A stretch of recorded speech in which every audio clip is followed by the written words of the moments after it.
I'm on a journey to become a better Fortnite player and do better in tournaments, and I discovered this channel, Jack. Only 30,000 subscribers, but apparently he has some really high quality and in-depth guides for building and Fortnite gameplay. So I'm jumping in. I'm going to watch a couple of his episodes, give my feedback, and also try to implement these into my actual gameplay. So this first video is called Discovering the Hidden Depths of the Building Grid. Regardless of if you're just starting out or are a tier 1 pro, this video will teach you things about Fortnite that I can guarantee you didn't know. Like the fact that I'm gonna put that to the test. Let's see if there's information in this video that I do not know. You can build further in front of you by looking to the left instead of straight. Or I did not know that.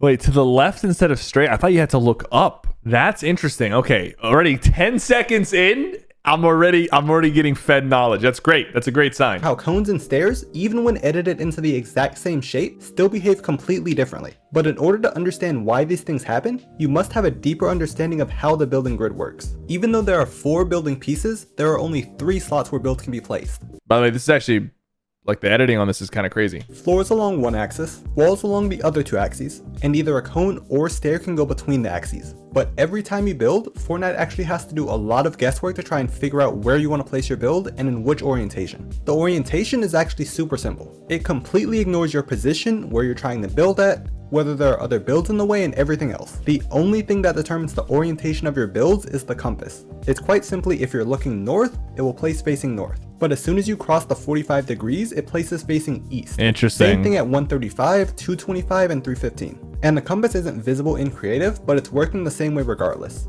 You can actually use the backbling in the battle pass though to see it when it's hidden. Now when it comes to which tile your builds are placed at, that's where it gets complicated. There's something called a raycast coming out of your camera at all times. It's basically a line in the direction you're looking, but it stops at a set distance. This raycast is the biggest part of how it decides where your build is placed.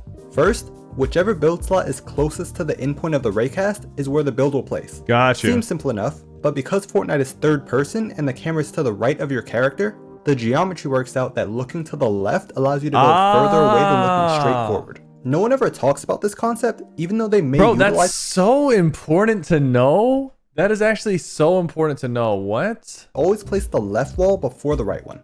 It's because you can place the left wall from further away than you can a right wall. Dude, but I did not know that, bro. I did not. Like, I mean, maybe instinctually I kind of thought about this, but to actually know that's why it works like that. Wall before the right one.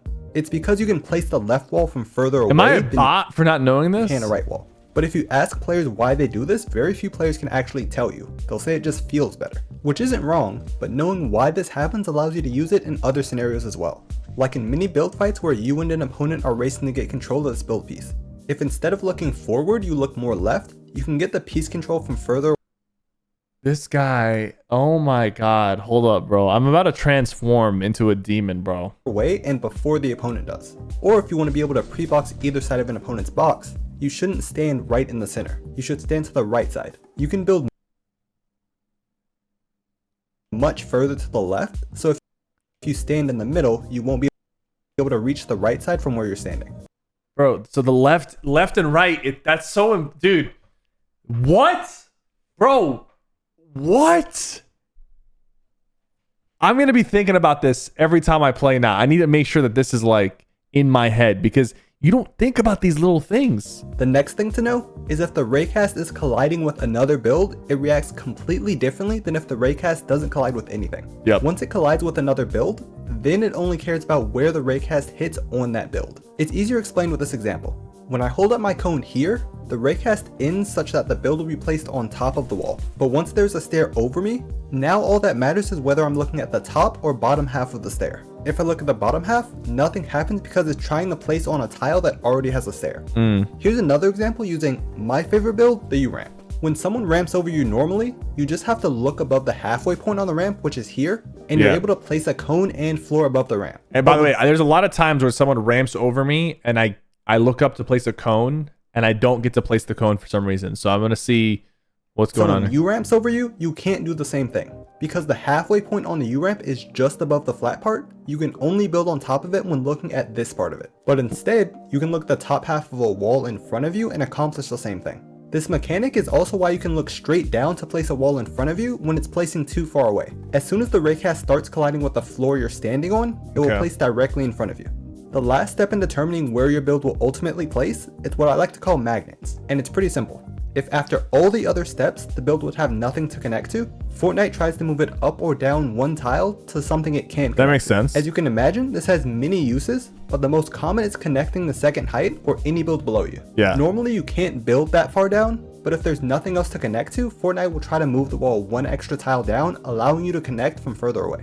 Another common use of magnets is placing cones into boxes from below. You could also use the mechanic of looking at the top half of a stair to get the cone in, but even if there's nothing below their box, the magnets mechanic will pull the cone up into the box anyway.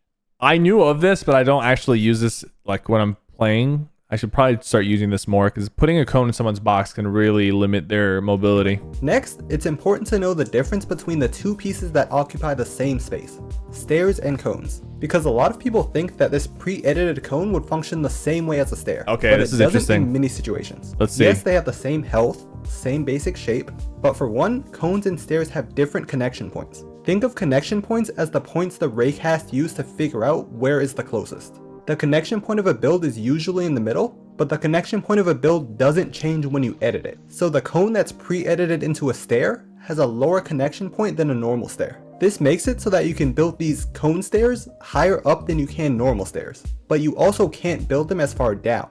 The other difference, the most important difference, is that cones can be placed vertically through other builds. Why? I don't have a clue. But for some reason it was decided that cones can just ignore other builds on the vertical axis. So if there's a stair and floor above you, not a problem. If someone's in a tarp 2 layers below you, that's still not a problem if you pre-edit the cone. You can pre-edit the cone and just slide it in their tarp? You can just build straight through the top of their tarp. But now that we've covered all the major points, Bro, no one ever uses that. No one ever uses that. There's probably some good use cases for it, but pre-edits are kind of funky. few other caveats to keep in mind. First, the same way you can build further when looking left because the camera is to your right applies vertically. You can build further by looking down because the camera is above your character. Lastly, I didn't get these set of rules from Fortnite's code or anything official. I am a programmer myself, so I can imagine how it may have been implemented, but I've never actually seen any of Fortnite's code. Gotcha. I created these set of rules to explain how I understand the building grid in a way that hopefully everyone can understand. This makes a lot of sense, bro. The building grid is what allows you to make use of advanced strategy. Okay, like, so this is just one video. He has another one that's really good. Guys, you have to subscribe to this guy. This guy's making some quality stuff. Okay, so this one's called How to Master Peeking in Fortnite. This is gonna be really important for me. I take so much damage. Even when I full piece somebody, when I box somebody, when I have the advantage, I make peaks and edits that are just like a little bit suboptimal. And sometimes I do it well, but a lot of times it doesn't come as second nature. Hopefully after watching this video, I can kind of get a better understanding of how to peak properly and make the right edits. There are 85 different edits in Fortnite and thousands of different scenarios you'll find yourself in, where in a fraction of a second you need to choose the best peak. But really, all peaks, even obscure ones, even ones where you're halfway stuck underground, can be classified within these 5 categories: reaction, top side, bottom side, right side, and ping. Okay. Right side is the easiest, most recognizable one. Yeah. It's your standard right-hand peek on, say, a window or around a wall. Because Fortnite's camera is on the right side of your character, you're able to see and shoot around the right side of things before you would be able to on the left side. Pretty simple. Makes sense. Now, top side is probably the worst peek. Even though it's often risky and hard to pull off, when used correctly, it does allow you to hit max damage shots without return damage. The best example of this is the half wall. If an enemy is pressed all the way up against the half wall, you're able to see their head before you're visible to them. We think of the camera as being centered around your head. When you look up, your head stays in the center. But it's not centered around the top of your head, it's really closer to being centered around your mouth. So the top half of the enemy's head can be entirely visible and they still won't be able to shoot us until their mouth is visible. But this is exactly why this peek is one of the weakest. Technically, Gotcha. this peek does give you an advantage, but if they're a little bit too high, you're shot. If they jump, you're shot. Conversely, bottom side is the safest category of peeks, but it's often hard to implement. Since the camera's pivot point is around your mouth, that means there's a tiny bit of your head that can show with a top side peek, but their entire body can be visible with a bottom side peek before they're able to shoot you. As long as you're further away from the wall, this kind of peek gives you a great advantage. They can't crouch under it, they can't jump out of it. But how do you make that edit? How do you create? You can't do an edit like that. Have to land. And if they start backing up, there's enough time for you to back up in response before you're visible, unlike with the top side. The problems are: 1, there's no edit that just cuts off the bottom. There should be though. Of a wall like this. It would be great, but usually you have to use an edit that isn't exactly what you're looking for, like a bottom right edit, or find unique situations where this can be applied. The second problem is that you can only hit body shots with this peek. Sometimes this isn't a problem at all, but sometimes you really need to go for a headshot to end a fight immediately. But if both you and the opponent are on low health, this is perfect. You can get the elim with just a body shot anyway, so you can go for it with less risk of losing. I need to do more of these bottom edits anyways. Like I think I do too many top edits and I don't implement enough bottom edits in my playstyle. Now, reaction peaks, if you can even call them peaks at all, are just making both you and the opponent completely visible to each other. You really only do this if you think your opponent won't be able to react and shoot you before you close the edit. Like if your opponent isn't looking in your direction, or they have out their builds, or their shotguns on cooldown, you get the picture. The idea is that they won't be able to take a shot at you at all, so might as well just open the edit as wide as possible so you have the easiest time hitting for as much damage as possible. Finally, the ping category isn't really separate from the other peaks. You don't choose a right hand peak or a ping peak. The ping category is always a factor in every peak, even if you play on 0 ping. Because in an ideal world, as soon as you move around a wall, your opponent would see you and be able to shoot you. But in reality, because there is latency between you and the opponent, you're both really seeing after images of where each other were. The moment you move around the corner, the opponent won't actually see it until say 70 milliseconds later, or however much latency is between you two. And the faster you move, the more this effect is exaggerated. This is also why you can run around a wall or reset a wall and sometimes still get hit. They shot you while you were still visible to them on their screen. It just took time for that information to reach your computer. This effect is actually called Peeker's Advantage, but I'm calling it the ping category because I feel like it's confusing to call a category Peeker's Advantage when the whole video is about getting advantages from peeking, but those advantages from peeking are different from Peeker's Advantage, and so... Okay, bro's yapping a little bit. The point is, you want to be the one moving into the peak as fast as possible, because if the opponent is moving into the peak and you're standing still, or even worse, moving away from the peak, the opponent is going to have the advantage regardless of which edit you choose to make. So playing fast is actually beneficial, like when you're going for these like window peaks and whatnot. You don't want to play too slow. I think I play too slow and I don't get the peeker's advantage. Example, if you make a window edit but stand still at it and your opponent swings into the peak, because of ping, they will still be able to shoot you first, even though you have the better angle. You might not think this this is what happens to me every time. Like I will box somebody, I'll have the right hand peek and they'll just run up to the window and I feel like I'm ready to shoot them, but then they shoot me first. Even though I feel like I'm like lining up, I'm like, as soon as they are on my screen, I'm gonna shoot, but they get to the screen and shoot me first anyway. Matters much for you depending on your ping, but you got to be the one to peek. Both what yours and your opponent's ping is, and nobody has actual 0 ping even if the client tells you that you do. If it was a LAN and everyone had 0 ping, this wouldn't be the case, but it's basically impossible for this to happen. Even Fortnite's in-person events that we call LANs aren't real LANs where everyone's computers are wired to each other, giving each other 0 ping. All the computers still connect to the normal servers through the internet. So you should always be taking advantage of ping with your peaks, but to decide which peaks to prioritize, the order goes reaction, bottom side, right side, then lastly top side. Sometimes bottom side and right side can swap places if you need to go for a headshot, but usually bottom side comes first. Reaction peaks make it the easiest to deal the most damage, so if they can't shoot you back, do that. Bottom side gives you the strongest angle advantage and is therefore the safest, but right side is still pretty safe and allows you to hit headshots. Finally, top side is such a weak angle that it's rarely the best option, but rarely is still more than never. Now, let's look at some actual examples on how you would choose which peaks to use in a fight. First, the most common situation, box to box, you just took their wall and they're trying to hide behind their cone. Exactly. Well, they clearly know we're here and they're holding out their shotgun, so we can't reaction check them. And we can't make a bottom side peek since it requires you to be further away from the peak than them. If they're hiding all the way in the back, you can't use it.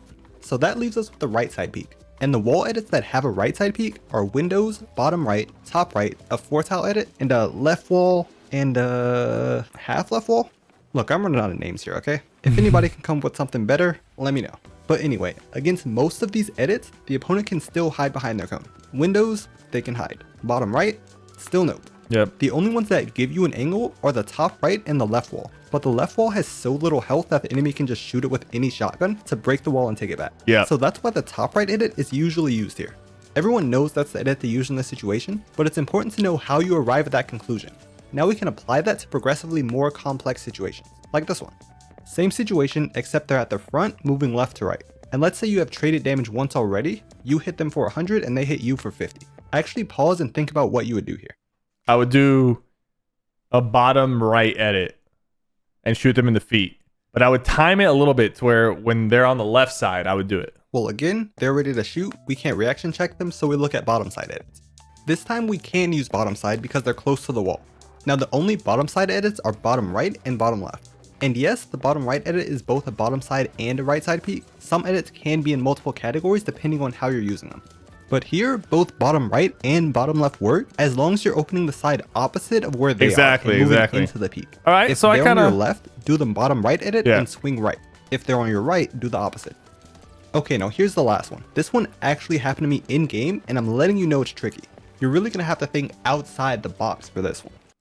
Oh, brother, this guy stinks! Outside the box. So yeah, I was low on mats, storm was on us, so I tried to disengage and get sniped midair. So now I'm boxed up, pretty much out of mats, low on health in storm, but the opponent is also low health, seemingly low on mats, and is instead trying to move back and forth around my box looking for a shot when I open. What should I do? I mean, this one's tough because he's low on the ground. So if you do a bottom edit, he's just going to still shoot you in. I mean, that's still what I would do, like a bottom right or bottom left. But like maybe in this situation, it's like a rare situation where you have to do a top right hand peek. Well, can't reaction peek, and they're halfway underground, so the bottom right and bottom left edits won't work as bottom side peek. Yeah. Because their head would be where their legs normally are. However, wall edits aren't the only way to get bottom side peeks. If I instead edit the floor and cone out of the way, I've made a bottom side peek where I can shoot their lower body. This is why it's important to know the why behind the edits you make, because in real games you're not always perfectly between tiles or on flat ground. Yep. Sometimes you're in a building with weird walls that won't let you place builds. Sometimes you're fighting along the edge of a cliff, and sometimes the ground is just slanted. But knowing the why allows you to more easily adapt to various situations. Dude, honestly, like you got to be thinking about this stuff when you're playing. I'm trying to be a lot more like thoughtful when I'm editing and when I'm fighting. And I feel like the more you think about it, the more it becomes second nature. And eventually it's just a part of how you play. This guy is really good, by the way. Like the way he's editing these videos, Sly Jack on YouTube, definitely subscribing. You guys should show him some love and subscribe because we need some more high quality content like this to help players get better at the game. Thank you guys so much for watching. Don't forget to like and subscribe.